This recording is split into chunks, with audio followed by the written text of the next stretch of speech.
Griselda, it's Tabile from studio. What's the latest on your side?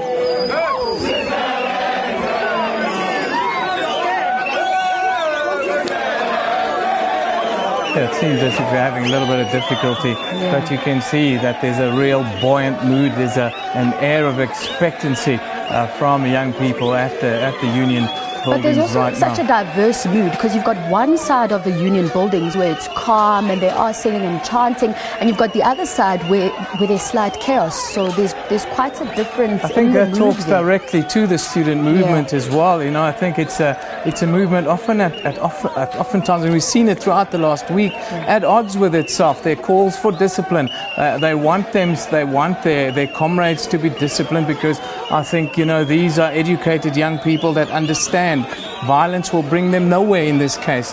And then there's an element to it that's impatient, and you know, if you in this case it looks like, you know, a lack of hydration and other facilities, and the heat factor can play on that impatience, and that in itself can cause problems there today. And that's probably what we're seeing right now.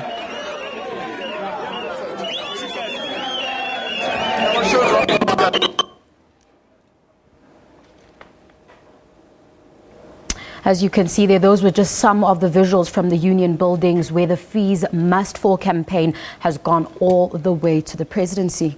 Yeah, absolutely. And of course, within the presidency, they're meeting right now, and I can tell you that meeting will be very difficult, because there's not been any negotiation process. There has to be room to negotiate, and in this case, the students have made it very clear there's no room to negotiate in this instance. They will only accept 0% increase for the financial year 2016.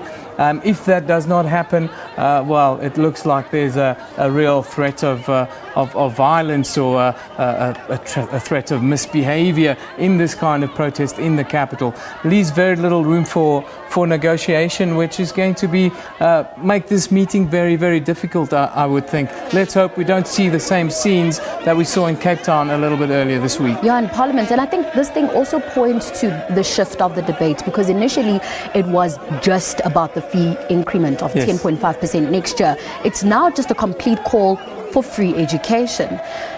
You know, that's the thing that concerned me, that I've seen this whole week, and having monitored social media quite closely. The thing that concerns me is that there's always an element of hijacking within every protest, you know, and within this protest we see a lot of political parties suddenly jump forward. Oh, we will give free education. But what's impressive about the students is that they are saying we don't want any political parties here. This is not about politics. It's about education, and that points to the intellect of the students, because they're saying we're not going to make this a political fight. We're not going to turn to political parties to assist us. We are saying that these are our issues, and that this is the kind of conversation that we are taking forward. And I think that's quite impressive.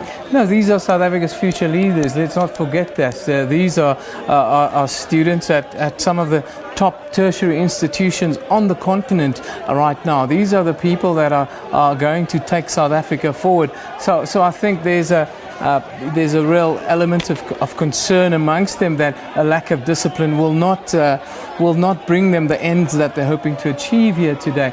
It's going to be a very difficult one, I think, for the students, as I think this meeting might take a little bit longer than they would expect. And let's hope that they can remain patient and that there can be a resolution. Nzwandile Mbeje a little bit earlier spoke about the sense is that there'll be a moratorium that will be set forward by the president, and hopefully that would suffice. I think let's cross back to the visuals at the union buildings to see what's happening there.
fractions within the students.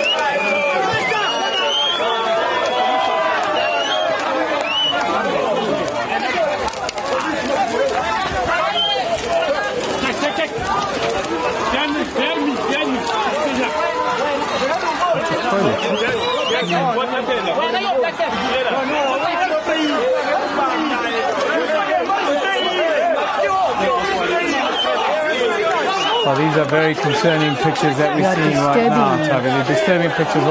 That's one of the public toilets that have been set alight, pushed up against the fence. About a minute earlier, we saw the fence in part starting to give way.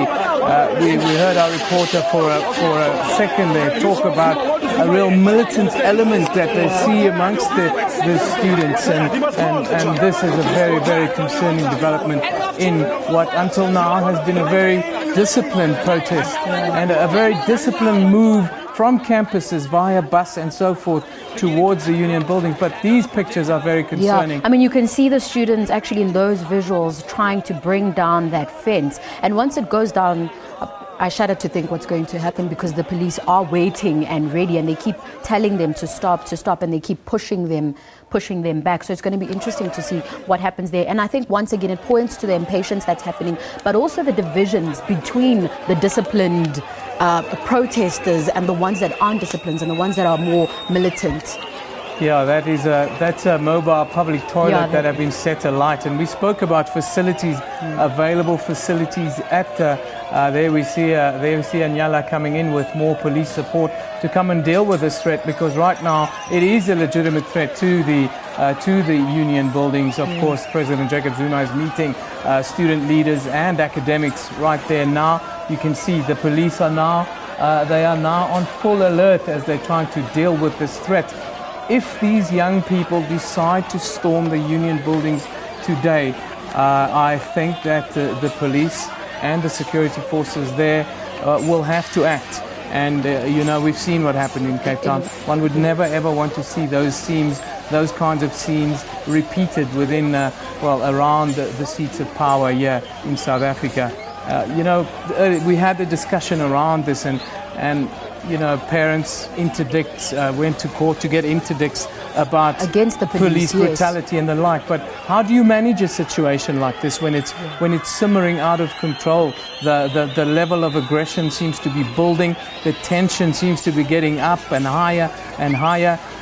It's going to be a very, very difficult afternoon to manage at the union buildings, one would think. Especially because the president and all stakeholders are still in that meeting. I think at this point in time, if things do get out of hand, we would need to see somebody coming out and addressing these students, because I think all they want at this point in time is to hear from what's going on in there. Absolutely, but as I told you, I think that meeting is going to take a little bit of time, because there's no room for negotiation, and with any negotiation process, there has to be some room for negotiation in order for the process to be expedited.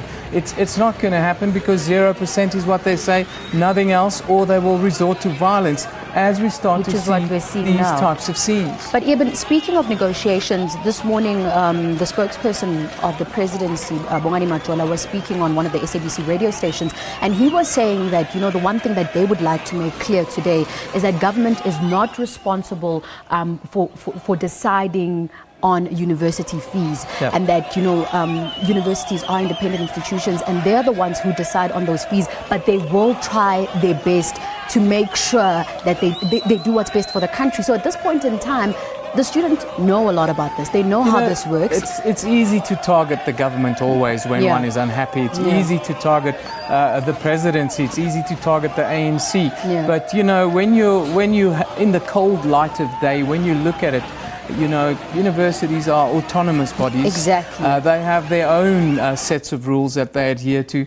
They make decisions out of their own accord without even consulting government. And I think in these cases, 10.5%, there was never a consultation with anybody. These were above inflation increments that were put forward, and now it seems somebody has to be targeted.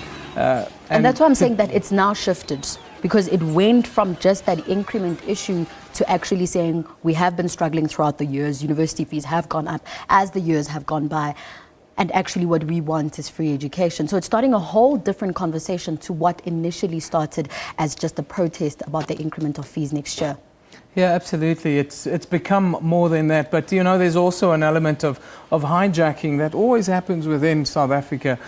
You know, student protests, political parties like to jump on the bandwagon and get their own ends. You know, there's a lot of disaffected people in South Africa that on social media this week have done similar acts where, you know, memes come out and the president, for instance, is being targeted completely unfairly and out of context. But this is what happens within these kinds of protests, and you know, you'd have to take it within that sort of context. It's almost a mob mentality that we've seen on social media, and now we see a growing mob mentality on the South Lawns at the Union Buildings, which is very concerning. Things are being set alight. We've just seen a Portaloo, a public toilet being set alight, and you know, black smoke is starting to billow in and around the precinct there. They're starting to charge the fences. We saw that a police signala had to come in and had to come in and actually protect that fence from going down. If that happens, I hope that calm heads will prevail on both sides. And I think that the police have prepared themselves now for this whole week, for all eventualities at the Union Buildings. No, they certainly have. Yeah, after what happened, I mean, in Parliament, they had to be prepared. But maybe going back to social media.